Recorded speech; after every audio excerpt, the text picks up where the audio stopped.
నేను నార్మల్గా పేషెంట్ చూశాను, మందులు వాడండి తగ్గిపోతుంది.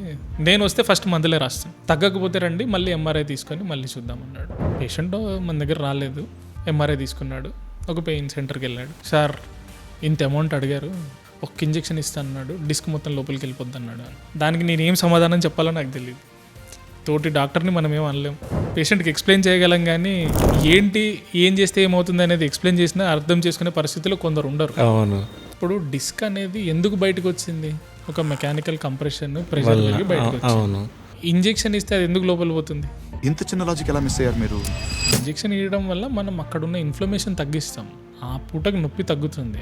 మన బాడీ హీల్ చేసుకునే విధానంలో ఒక 2 years 3 years 4 years చెప్పలేం. డిస్క్ యథాతథంగా ముందులాగా అవ్వచ్చు, అది అందరికి అవ్వాలని రూల్ లేదు. Less than 20%.